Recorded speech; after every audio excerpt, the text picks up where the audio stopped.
السلام علیکم پیارے بچوں۔ ہم جو سبق پڑھ رہے ہیں اس کا عنوان ہے پانی ایک عظیم نعمت ہے۔ اس کا آدھا حصہ ہم نے کل پڑھا تھا، اب ہمیں اس کا باقی حصہ پڑھنا ہے۔ آپ اپنی کتاب کا پیج نمبر 74 نکالیں، اس کے دوسرے پیرا سے ہمیں پڑھنا ہے۔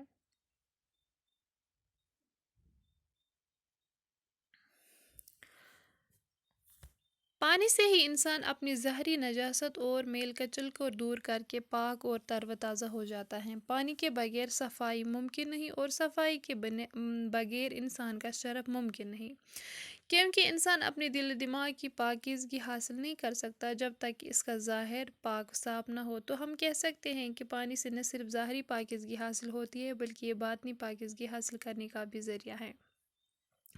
پانی کے ذریعے ہی سے مردہ زمین سرسبز و شاداب ہو جاتی اور جھاڑ اور پودے پھل اور پھول لہلہانے لگتے ہیں۔ اسی سے کھیت کھلیان ہرے بھرے رہتے ہیں۔ انسانی آبادی وہاں مقیم ہونا پسند کرتی ہے جہاں پانی میسر ہو، ورنہ بغیر پانی کی آباد بستیاں بھی ویران جنگل بن جاتے ہیں۔ پانی سے ہی انسان اپنے آپ کو صاف رکھ سکتا ہے۔ پانی سے ہی انسان میل کچل کو دور کر سکتا ہے، میل کچل کو پاک کر سکتا ہے اور خود کو تر و تازہ کر سکتا ہے۔ پانی کے بغیر انسان خود کو صاف نہیں رکھ سکتا اور صفائی کے بغیر انسان انسان ہی نہیں ہے، کیونکہ اگر انسان صفائی کا اہتمام نہیں کرے گا تو وہ انسان ہی نہیں رہے گا، کیونکہ اس کے اور حیوان میں کوئی فرق نہیں رہے گا، اس کے اور جانور میں پھر کوئی فرق نہیں رہے گا۔ اور صفائی کے بارے میں ہمارے اسلام میں بھی بڑی تاکید آئی ہے، بہت ساری احادیث ہے صفائی کے متعلق، جیسے کہ ایک حدیث میں آیا ہے کہ الطہور شطر الایمان، صفائی آدھا ایمان ہے۔ اور انسان تب تک اپنے دل و دماغ کو صاف نہیں کر سکتا جب تک نہ اس کا ظاہر صاف نہ ہو۔ تو ہم کہہ سکتے ہیں کہ پانی سے نہ صرف ظاہری پاکیزگی حاصل ہوتی ہے بلکہ یہ باطنی پاکیزگی حاصل کرنے کا بھی ذریعہ ہے۔ اور پانی کے ذریعے سے ہی ہم پھل پھول اور پودے اگا سکتے ہیں، کیونکہ اگر پانی نہ ہو تو یہ سب سوکھ جائے گا، اور اسی پانی کی وجہ سے ہی ہم ان کو ہرا بھرا رکھ سکتے ہیں۔ غرض پانی کے بغیر انسان کا وجود ممکن ہی نہیں ہے، انسان کا وجود ناممکن ہے، انسان کا زندہ رہنا ناممکن ہے اس پانی کے بغیر۔ اور انسانی آبادی وہاں ہی آباد ہونا پسند کرتی ہے جہاں پانی میسر ہو، بغیر پانی کی آباد بستیاں بھی ویران اور جنگل بن جاتی ہیں۔ پانی کی حفاظت اور اس کی قدردانی ہر ایک کے لیے ضروری ہے۔ عام طور پر جن کے یہاں پانی کی سہولت ہوتی ہے وہ پانی کے استعمال سے میں احتیاط کرتے ہی نہیں، اور بہت سے لوگ پانی کے غیر ضروری استعمال کو فضول خرچی نہیں سمجھتے، جبکہ نبی کریم صلی اللہ علیہ وسلم نے وضو کے وقت بھی پانی کو احتیاط سے خرچ کرنے کی ترغیب دی ہے۔ ہم نے دیکھا کہ پانی کتنا ضروری ہے ایک انسان کے لیے۔ یہ پانی کتنا ضروری ہے کہ انسان اس کے بغیر اس کا وجود ہی ناممکن ہے اس پانی کے، اس لیے ہمیں چاہیے کہ ہم پانی کی قدر کریں اور اس کی حفاظت کریں۔ پانی کی حفاظت کرنا ہر ایک انسان کے لیے ضروری ہے۔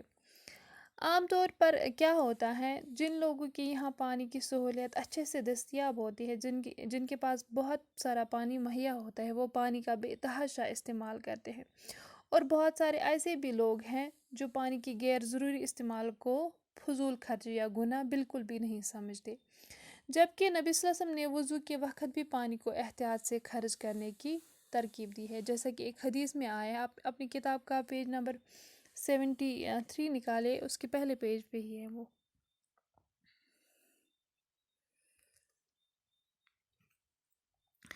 رسول صلی اللہ علیہ وسلم حضرت سعد رضی اللہ تعالیٰ کے قریب سے گزرے۔ حضرت سعد رضی اللہ تعالیٰ وضو کر رہے تھے تو رسول صلی اللہ علیہ وسلم نے فرمایا، یہ کیا فضول خرچی کر رہی ہو؟ اس پر حضرت سعد نے عرض کیا، کیا وضو میں بھی فضول خرچی ہوتی ہے؟ آپ صلی اللہ علیہ وسلم نے فرمایا، بے شک وضو میں بھی فضول خرچی ہوتی ہے، اگرچہ تم کسی بہتے دریا پر بھی ہو۔ اس حدیث سے آپ نے سمجھا ہوگا کہ پانی کا بھی فضول خرچی ہوتا ہے اور یہ بہت زیادہ گناہ ہے، یعنی اگرچہ آپ وضو بھی کر رہے ہو اور وہ آپ بہتے دریا پہ بھی کر رہے ہو، وہاں بھی ہمیں اس چیز کا خیال رکھنا ہے کہ زیادہ پانی ضائع نہ ہو یا زیادہ پانی ہم خرچ نہ کریں۔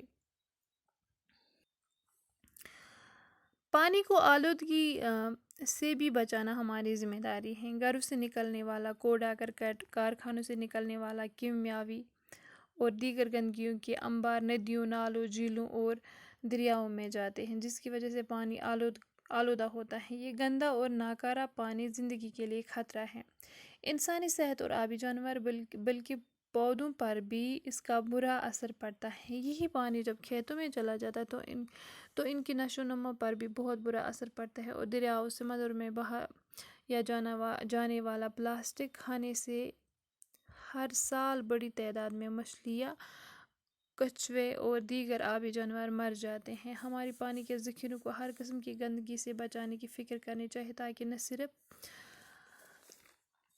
صرف پانی میں رہنے والے جاندار محفوظ رہ سکے، بلکہ ہماری صحت اور تندرستی کی ضمانت بھی اسی میں ہے۔